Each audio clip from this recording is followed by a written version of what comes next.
अरमान रो रहा होता है क्योंकि उसे भी एहसास होता है कि वो पिता नहीं बन सकता। उतने में शिवानी वहाँ पे आती है और उसे तसल्ली दे रही होती है। उसे कहती है कि जितना रोना है रो ले मेरे सामने, मैं हूँ तेरे लिए। लेकिन अबीरा के सामने हमें मजबूत होना पड़ेगा क्योंकि हमें उसे संभालना है। वो भी दुखी होगी और इस वजह से तू अभी हल्का हो ले ताकि उसके सामने तुझे हौसले से काम लेना है। और उतने में ही मनीष जी, सुवर्णा, सुलेखा, मनोज, मनीषा सब लोग वहाँ पे आ जाते हैं और उसे तसल्ली देते हैं। पोद्दार हाउस में मासा कहती है, अरे सब अभी तक आए नहीं। यहाँ पे माधव गुस्से से खड़ा होता है और वो कहता है, क्यों आएंगे। मासा पूछती, तुम्हें क्या हुआ, तुम ऐसे क्यों खड़े हो। तभी वो कहता है, अच्छा है ना, बच्चे यहाँ पे नहीं है, यहाँ से चले गए हैं। मासा माधव पे गुस्सा होती है और कहती है, तुम अपनी माँ से ऐसे कैसे बात कर सकते हो। तभी माधव कहते हैं, अच्छा आप हमारी माँ हैं, आपने कभी हम तीनों बच्चों को प्यार किया है, आपके पास तो टाइम ही नहीं था। हाँ लेकिन आज तो आपके पास टाइम बहुत था अभिरा को कोसने के लिए, उसे ये बताने के लिए कि वो कभी माँ नहीं बन सकती। क्या मिला आपको ये सब करके। मासा कह रही होती है कि हमने जो भी किया सही किया। तभी माधव उन पर गुस्सा होते हैं और कहते हैं कि आपने जो किया गलत किया। जब रूही ने अक्षरा जी के बारे में गलत सलत कहा तभी आपने अभिरा का साथ दिया। जब भी शादी करके वो लोग घर आए थे अरमान और अभिरा, विद्या उनके खिलाफ थी लेकिन आपने अभिरा का साथ दिया। तो अब क्या हुआ, मैं तो आपको समझ ही नहीं पा रहा हूँ मासा, आप क्या हो। मासा सिर्फ देखती रहती है। माधव कहते, आपने उसे कहा कि वो माँ नहीं बन सकती लेकिन आप माँ बन के भी आप माँ नहीं हो। और गुस्से से वो वहाँ से चला जाता है और मासा देखती रहती है। अभिरा और अरमान को चेयर करने के लिए पोद्दार्स और गोयंकास आए होते हैं। वो सब लोग नाचना गाना शुरू कर देते हैं, सॉन्ग लगाते हैं और नाचते रहते हैं। ये बूढ़े भी इतने अच्छी तरह से नाच रहे हैं जैसे वो जवान ही हैं। इस तरीके से नाच रहे हैं, कुछ भी दिखा रहे हैं कि इनको कोई बुढ़ापा ही नहीं आया है, तो जवानी दिखाना चाहिए था। अभिरा और अरमान भी नाच रहे होते हैं। अभिरा सबको एक साथ करने की कोशिश करती है। जब चारू मनोज और मनीषा के सामने आते हैं तभी अभिरा उन दोनों को एक करती है।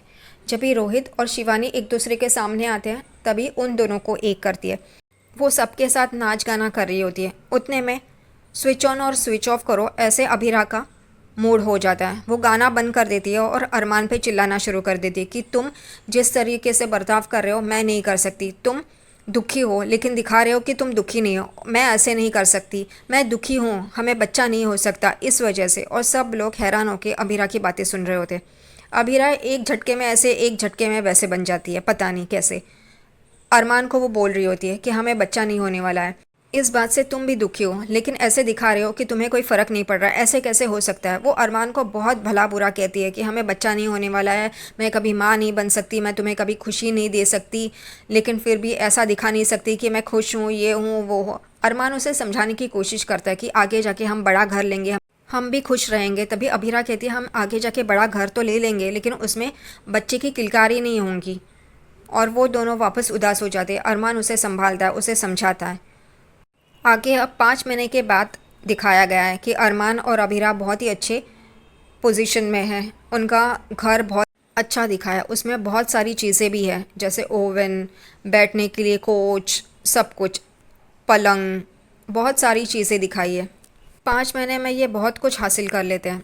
अभिरा बोर्ड पे जो चीज़ें चाहिए, सामान चाहिए, वो उसकी लिस्ट बना रही होती है। फिर वो अपने बाल सुखा रही होती है। उतने में शिवानी उसके पास आती है और कहती है कि तुम अभी तक तैयार नहीं हुई, जल्दी करो बेटा, मंदिर भी तो जाना है, पहले मंदिर जाना है उसके बाद। तो वो कहती है, हाँ माँ मैं चटनी बना देती हूँ और फिर निकलती हूँ। तभी शिवानी कहती है, अगर तुम अभी के अभी नहीं निकली तो मैं तुम्हारी चटनी कर दूँगी। और आरू, आरू कहाँ है। और अगले ही पल अरमान को दिखाया नारियल फोड़ते हुए। उसने सेकेंड हैंड कार खरीदी है और उसने शिवानी ट्रैवल्स एंड कंपनी करके एक कंपनी खोली है और वो टैक्सी सर्विस ये बिज़नेस खोला है उसने। उतने में उसे कॉल आता है और वो अभिरा का होता है। वो कहता है, अभिरा तुम मंदिर पहुँचो, मैं बस मंदिर पहुँच ही रहा हूँ, यहाँ से निकलता हूँ। और वो दोनों जन मंदिर में जाते हैं। विद्या चाय का ट्रे लेके आ रही होती है और बाहर रखती है। तभी मासा वहाँ पे आती है और कहती है कि तुम्हें इस घर की जिम्मेदारी नहीं संभालनी है लेकिन कम से कम नौकरों का काम तो मत करो। तभी वो कहती है, रतन काका को इमरजेंसी थी इसलिए मैंने छुट्टी दे दी, बस वो एक ही नौकर है घर में और कोई नौकर नहीं है इतने बड़े घर में। कमाल है, पोद्दार इतने गरीब है। विद्या और मासा की तूतू मैमे चल रही होती है। उतने में सीढ़ियों पे रोहित और रूही ये सब सुन लेते हैं। रूही कहती है जाओ ना तुम रोहित, इन दोनों का झगड़ा सुलझाओ ना। तभी रोहित कहता है जाने दो, इनको जो करना है करने दो, मैं एक काम से जा रहा हूँ करके। और वो दोनों हाथ पकड़ते हैं। तभी मासा कहती है कि तुम दोनों क्या कर रहे हो वहाँ पे। रोहित कहता है कि हम दोनों पति पत्नी हैं और हम दोनों जो बात करें आपको बताना ज़रूरी नहीं है। और वो रूही को कहता है मैं एक जगह जाके आता हूँ, मुझे काम है। वो कहती है ठीक है। तादिसा उसे पूछती है तुम कहाँ जा रहे हो, फॉर्म में तो नहीं जा रहे हो। तभी रोहित कहता है बराबर समझा आपने, मैं कहाँ नहीं जा रहा हूँ ये आपको बराबर से पता है। और वो वहाँ से चले जाता है और वापस विद्या और मासा बात करना शुरू कर देते हैं। अरमान और अभीरा मंदिर में प्रार्थना कर रहे होते हैं। उठने में पंडित जी आते हैं और उन्हें कहते हैं मैंने भोग लगा दिया है। अभीरा कहती है लेकिन हमने तो नहीं कहा था भोग लगाने के लिए। तभी वो पंडित जी अपने आप से कहते हैं कि मैंने अपने आप से लगाया है, क्योंकि आप लोग कितने दिनों से एक ही इच्छा मांग रहे हैं, इसलिए मैंने भी आपकी तरफ से वो इच्छा मांगी है। दूसरी तरफ सुवर्णा पूजा कर रही होती है। उतने में मनीष जी आते हैं। सुवर्णा कहती है कि आप मुझे मत रोकिए, मैं बच्चों के लिए पूजा कर रही हूँ, अरमान और अभीरा के लिए। मनीष जी कहते हैं नहीं रोकूंगा, मेरी बच्ची अभीरा के भाग्य में मुट्ठी भर खुशियाँ हैं और बोरी भर के दुख है। क्या डॉक्टर रिपोर्ट्स देख रही होती है और अरमान और अभीरा सामने बैठे होते हैं।